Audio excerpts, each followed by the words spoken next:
chers frères dans l'épiscopat, autorités administratives, militaires et civiles, chers prêtres religieux et religieuses, chers imams présents, chefs coutumiers et tout autre responsable de culte, mes très chers diocésains, vous tous venus de partout, rendons à Dieu la louange, car lui seul fait grâce.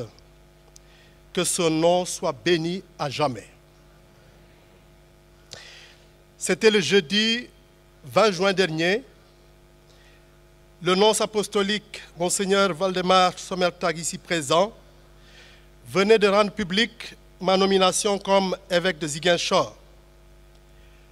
Ce jour-là, tout naturellement, il s'est produit un bouleversement dans ma vie qui prenait une autre dimension et orientation. Les jours suivants ont été décisifs. Après les émotions fortes, il fallait envisager avec sérénité la mission nouvelle. Il fallait trouver une orientation à mon épiscopat, ou du moins écouter celui qui m'a appelé et qui est ma seule boussole. J'ai pensé alors à la devise que je devais prendre et qui serait comme la ligne de mire de mon ministère. J'ai d'abord pensé à ma devise sacerdotale, ne reçois pas en vain la grâce de Dieu, de 2 Corinthiens 6:1. Mais non, me disais-je, c'est une autre dimension du ministère sacerdotal. Il me fallait donc une nouvelle devise, et je peux encore compter sur le souffle de l'Esprit, lire les signes du temps. Le 22 juin, soit 2 jours après la nomination, a eu lieu à la cathédrale Saint-Antoine de Padoue la prise de soutane des séminaristes de Ziguinchor. Ils avaient choisi par anticipation les fêtes de la Saint-Jean-Baptiste qui est fêtée le 24 juin. Dans son homélie, Monseigneur Fulgence, notre administrateur, revenant sur la figure de Jean le Baptiste, a insisté sur le fait que le nom Jean, Yohanan en hébreu, signifiait Dieu fait grâce.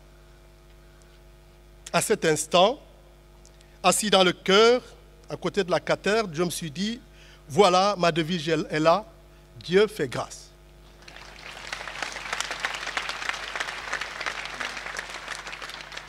Ce nom qui vient de Dieu lui-même, puisque c'est l'ange Gabriel qui l'annonce à Zacharie dans le temple de Jérusalem, et aussi celui que mes parents avaient choisi de me donner il y a une 50aine d'années.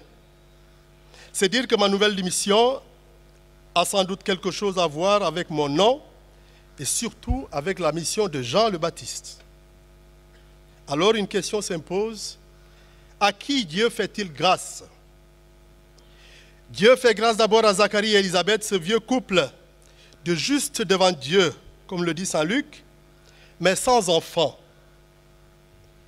Jean est l'enfant gratuit que Dieu offre à ce couple, mais pas qu'à eux.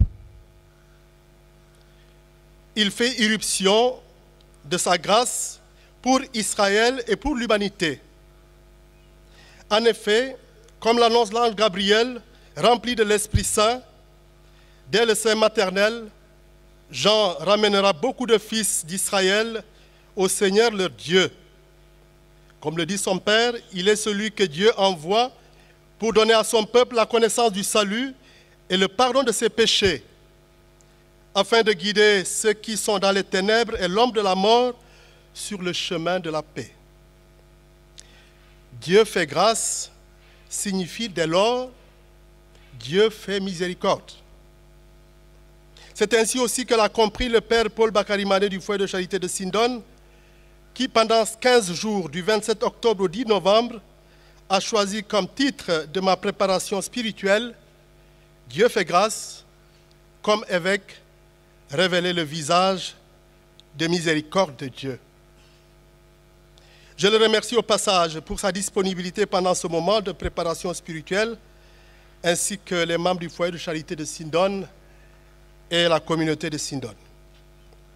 Au sortir de Sindon, j'ai compris alors que le Seigneur me conduisait sur ce chemin de la miséricorde à révéler.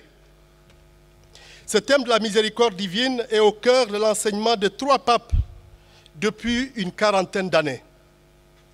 Le Saint-Pape Jean-Paul II a été le premier au début des années 80 à insister sur la richesse théologique et pastorale de cet attribut de Dieu.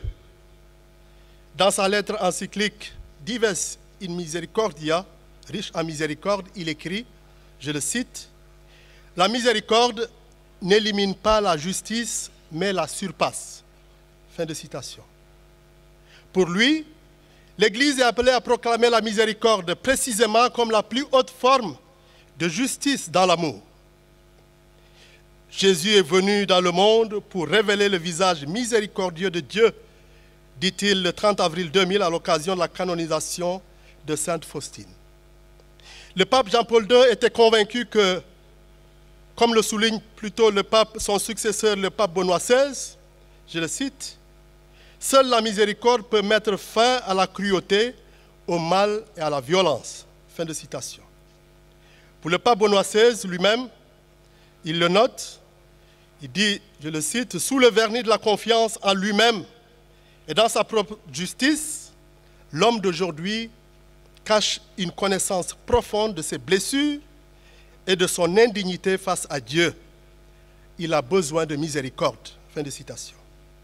Oui, chers frères et sœurs, l'homme casamancé vers qui nous sommes envoyés, dans sa confiance en lui-même et dans sa justice, cache sans doute, comme le dit le pape Benoît XVI, une connaissance profonde de ses blessures et de son indignité face à Dieu.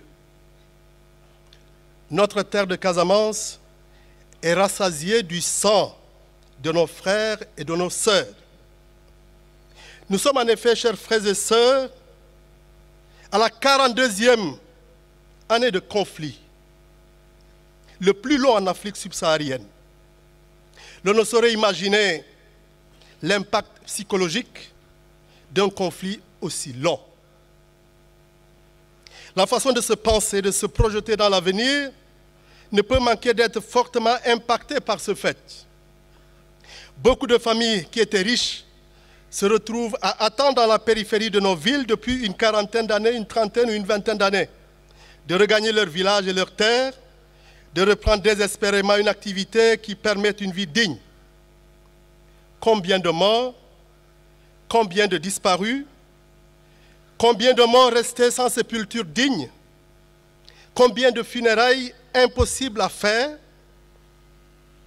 Le drame du bateau de Joola, survenu en 2002, est venu saturer une coupe que l'on pensait pleine. D'autres morts qui n'ont que le ventre des fonds marins comme sépulture. Pourtant, 10 ans avant ce drame, 32 ans aujourd'hui, le Saint-Pape Jean-Paul II, en visite ici à Ziguinchor, déclarait ceci, je le cite, « Chers frères et sœurs de Casamance, je sais votre ardent désir de vivre dans une demeure d'où règne l'harmonie et la paix. Au cours de trop longues années, vous avez connu des périodes de déchirement, des familles divisées, des deuils, des villages et des champs ravagés.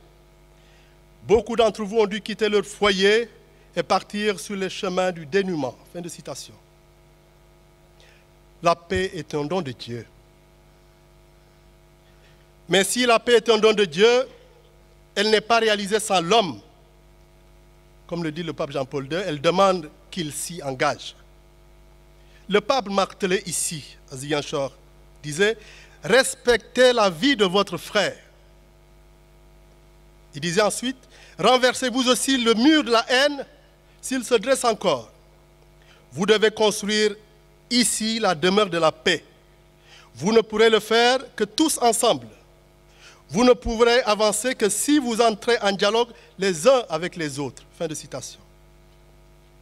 Nous sommes aujourd'hui et demain sur les pas du pèlerin de la miséricorde, puisque lors de sa visite, le Saint-Pape Jean-Paul II est passé en ce lieu, séminaire Saint-Louis, et à la cathédrale où nous serons demain pour mon installation.